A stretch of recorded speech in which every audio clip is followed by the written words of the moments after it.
Hi, welcome to Project Geospatial. I'm Adam Simmons here at the 2025 GEOINT Symposium in St. Louis, Missouri. I have the pleasure of talking with Geoffrey King. Geoffrey, you're with Greater St. Louis, Inc., but before we dive into what's going on, let's talk about a little bit about who you are. Sure. And learn about how you got involved with the industry.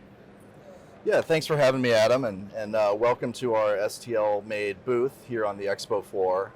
We're really excited to kind of showcase everything that's going on in St. Louis around geospatial. So I've been at Greater St. Louis Inc. for 3 years now, and I work on our strategy team, a vice president strategy. And before I joined, I was working at a bit of a similar organization in Greater Washington, and we had focused on long-term regional industry initiatives that were going to grow the economy in the Greater Washington, D.C. area. And at that time, I was mostly focused on quantum. And so it was at Connected DMV, and they put on the Quantum World Congress, and they were working with universities and some industry to pull together some programming. And I just found that type of work really interesting. And so, like I said, joined GSL several years ago. My family and I, we moved back to St. Louis. It's been a terrific decision for us, and I've been at GSL ever since. So kind of naturally, I think, found my way to helping out with the GeoFutures Initiative, which is Greater St. Louis Inc.'s cross-sector initiative to sort of align stakeholders and catalyze the things we need to do in St. Louis to grow and strengthen our geospatial cluster.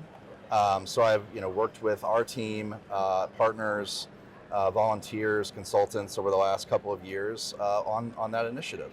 So I didn't know really anything about geospatial beforehand per se. Like maps growing up, you probably hear that a lot. It's a good start. But yeah, and so what's exciting about geospatial, I think, is that we see it as a technology horizontal that has just so many different applications and technologies, and can have so much impact for the St. Louis region. Obviously, the NGA is a big anchor institution we have, and there's a lot to do there. There's a lot more to do in the national security and defense space, but really it goes so much beyond that. And we haven't even really begun to tap into potential at the intersection of some of our other priority industries that we want to grow. So ag tech, being a prime example of that, but manufacturing as well, right? So, how can we kind of bridge the software to hardware aspects more, and build more things that are geospatial related here in St. Louis. Awesome. Well, let's talk about Greater St. Louis Inc. Who is the organization? Tell me what it is. So Greater St. Louis Inc. is our regional economic development organization.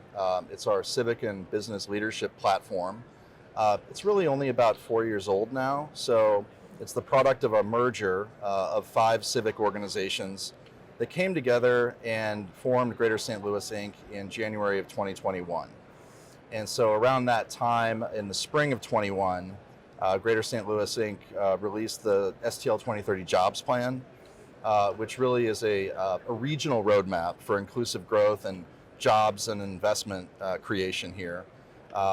And so that was a community-wide plan, but Greater St. Louis Inc. has had the role of sort of stewarding that.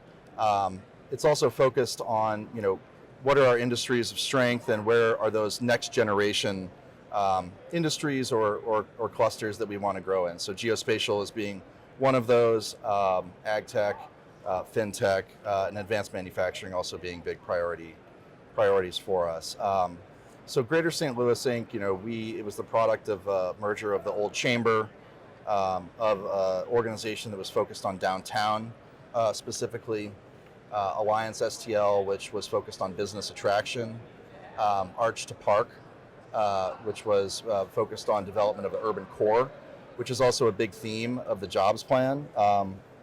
Downtown, but more broadly speaking, the urban core of our region, and really in everything that we do. And we do have a mission footprint of the 15-county metropolitan statistical area, which is actually 8 counties in Illinois, and 7 including the city of St. Louis in Missouri. But we believe that really the region is only going to be as strong as its jobs engine and really civic and cultural engine of downtown and the urban core of the city. Right. So we have a policy and advocacy function, business attraction, so trying to attract jobs and investment companies from outside of St. Louis into St. Louis. We have a team that focuses on downtown revitalization, activation, public safety, business attraction, spurring retail activity downtown. And then we have other initiatives that we work on, such as leadership, professional leadership development. We have a supply STL initiative that is really focused on strengthening the ecosystem around supporting small minority and women-owned businesses here in St. Louis and connecting them with really the resources they need to thrive, but also with some of the larger corporates and other anchor institutions for supplier diversity efforts. So those are just some of the things we do. We also market the region as a great place to live, work, and play. And really a lot of our GeoFutures initiative, I think that comes through as we're kind of in this booth. This is a good example of how we kind of market St. Louis. We've done this at GEOINT for at least 5 years, I think. So 2019 was the first time I saw a Greater St. Louis booth, or some kind of St. Louis related booth. Yeah. And that was, I believe that was in San Antonio. Okay. And so this might is have been our. when he won the Stanley Cup too, I think. Yeah, I think that's right. So I think this is our third time hosting GeoInt in St. Louis. 21, 23, and now. And here, and it'll be back here in 2029. But it's 4 years away, so we're going big this time, and so yeah, this is one example of kind of how we showcase all the assets that we have in the ecosystem here that can help companies find talent, access the talent here, grow their business here, and really contribute to what we're building in St. Louis around geospatial. Awesome. Now, you mentioned the 2030 plan. Mm-hmm. Can you talk about the progression from when that plan was enacted or implemented, talked about, and Yep. What that progress looks like now? Yeah, I think in many different areas, we do see progress. And like I said before, it's really the region's plan in many ways. And so, ag tech is a great example. So in the last 4 years, we've established as a region the 39 North Ag Tech Innovation District, which is around the Donald Danforth Plant Science Center, Bayer Crop Science, and so that institution has gotten off the ground and is thriving, and we see more and more activity in the ag tech entrepreneurship space. Another example related to manufacturing. So the plan called for the establishment of the Advanced Manufacturing Innovation Center, St. Louis, or AMIC STL. Right. And so since the jobs plan a couple years ago, our region won a Build Back Better Regional Challenge grant, $25 million. Some of that money has gone to building that AMIC STL. They've also received state funding, private funding, and so that project is well underway, both the construction and the programming. So that's really meant to bring together different manufacturers we have, and also to do R&D projects, but also serve as an asset for the workforce integration. So for example, when different manufacturers want to access different types of talent, sometimes they don't know where exactly to go, and so there's a lot of education and talent programming we have in the region at our community colleges, universities, nonprofits, et cetera. But I think they're looking at it from a systems perspective on how to connect the sectors. So those are two examples. I'd maybe turn to geospatial. So one of the recommendations in the jobs plan was to implement the GeoFutures strategic roadmap. And so that roadmap was actually released in 2020. So it's been 5 years. And really, we've seen just a lot of success and building blocks put in place for our geospatial ecosystem over the last several years. What's a good example? So you have the Taylor Geospatial Institute is a prime example of that. There was a generous gift from the Taylor family to create a geospatial Research Consortium, which at this point we believe is really the largest of its kind in the world. So that's a number of universities in Illinois and Missouri, in addition to the Donald Danforth Plant Science Center. And so the St. Louis University has successfully incubated that effort, and just recently it has spun out into its next phase as an independent nonprofit. So a lot of excitement there. Similarly, sort of complementing that idea generation, bringing new ideas to the world in geospatial that TGI is focused on. The Tailored Geospatial Engine was created to sort of help with that early stage commercialization. And so the Tailored Geospatial Engine is off the ground, and they have a really exciting program called the Innovation Bridge. And they're working on sort of mapping and doing really cool data things around global agricultural field boundaries. But then, there's a lot of additional programming that's going on at our universities. So the UMSL Geospatial Collaborative has been established. They just recently announced some really exciting partnerships with industry, okay. BAE Systems, Scale. We've also seen the NGA itself become more active in the ecosystem. I think sort of kind of in parallel to them building Next NGA West, and sort of a desire for them to have a part of that can be unclassified, a bit more open to the community.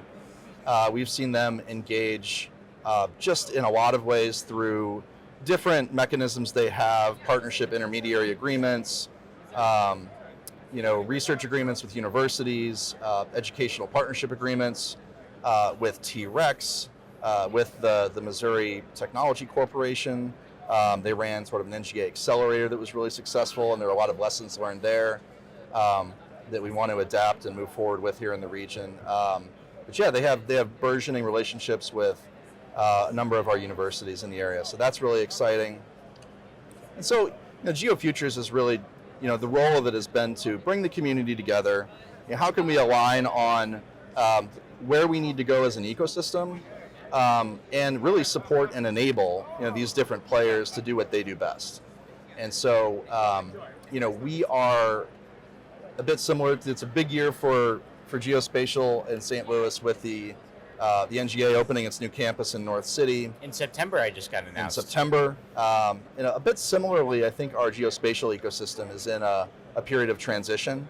So really right after GEOINT, we're going to take the next few months to have an accelerated reflection period, work with our partners and key stakeholders to figure out what's that next phase of GeoFutures.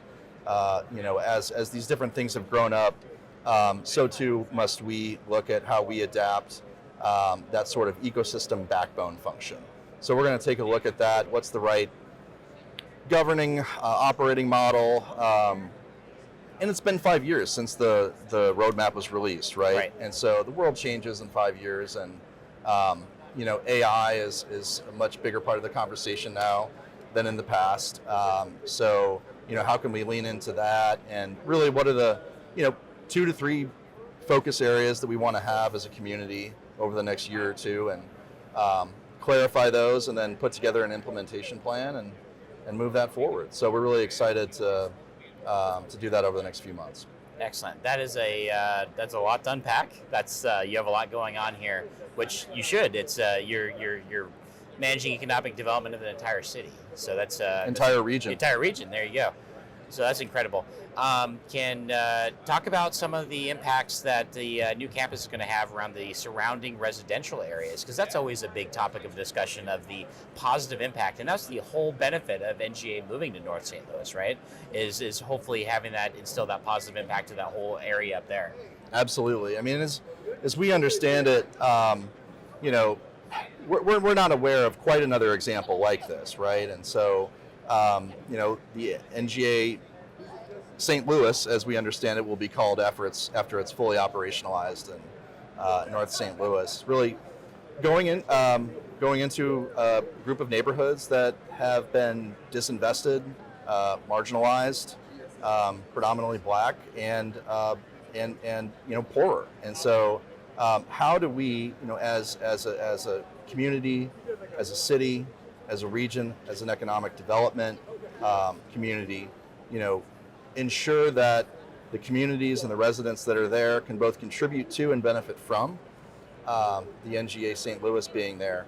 I mean, really a big effort, and we have this showcased and highlighted here in the booth, is Project Connect. And it's been a process that has been underway for several years now, but we understand that it is coming to a conclusion here this summer. Right. And so there are 6 neighborhoods around NGA that are developing their neighborhood plans, and we understand those will be submitted and hopefully approved by the Planning Commission here, perhaps even as early as this summer. Yeah, one good story I'll add is I met an individual at worked at the one of the nearby hotels, and he knew about the conference coming. He was really excited, and he had to tell his story about, like, I'm really glad his house was apparently right on the corner of where NGA is built, and he's like, this just having the building presence has transformed the nearby area in such a positive way already, just with the added security, and people don't dare do anything over there that's going to disrupt the safety. So even the sheer presence of the facility has already had a positive impact as it is, even without the fully developed region as going into effect. Right, and there's a lot of work to do here, right? And we're all aware of that. And so that's the work to be done over the next really several years. But another thing I want to mention is the connectivity to downtown North as well, which we're building as a geospatial, fintech, broader tech innovation district. And so there are some really important assets we have that are really only a mile or two away. I should look at this map. Looks like a mile and a half away from the NGA building. And so T-Rex, of course, and that's another one. There's a lot of momentum at T-Rex. They have a new executive director. And so just doing a lot. Moonshot Labs, the NGA's unclassified. Well, I'm glad they're coming back because I'll even say it's 1 year since Patty Hagan passed away, and she was the previous leader of T-Rex, and she was doing some amazing things. So it's nice seeing that facility move forward from that a year from GEOINT when that happened last year. We all miss Patty, and she was just such a force and a catalyst to everything that's going on downtown North. But I think she would be proud, to see what's happening at T-Rex and in the broader area. And we have, the Post building and the Glow building and some really unique leasable skiff spaces. And so, that's right south of NGA. And so, that I think is the work to be done, is to sort of, build that connectivity and that transition, from the NGA, the residential neighborhoods and the retail and the connectivity, and we're already starting to do that with some of our infrastructure assets. So Brickline Greenway is a great example of that, which is a greenway, sort of a bike and walking, running trail that's going to connect the entire city, but including North City to downtown. Oh, that's great to hear.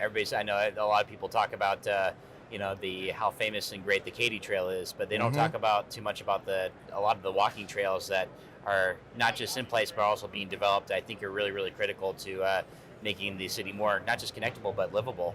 Oh, and it's already a great livable place, and we love our green spaces, and we have some of the best parks in the country, and so I think it's just really a great project we have to stimulate economic development in different areas around these corridors, but connect our city. And so we see geospatial, as a real means to connect industries. And so we really think the secret sauce in St. Louis is sort of at the intersection of, for example, ag tech with manufacturing and geospatial, and to connect our communities so they can all benefit from what we're trying to build and the economic impact that geospatial can have.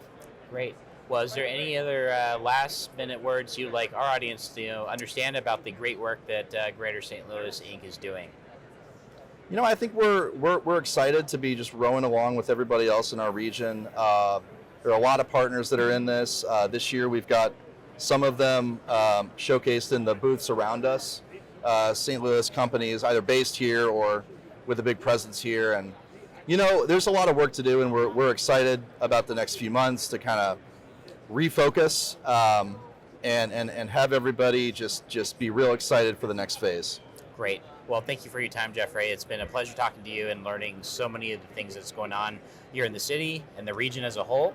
And I'm hoping you enjoy and get the most out of GeoINT this year. We're excited, and thanks, Adam, for what you do and for having me. Appreciate Awesome. it.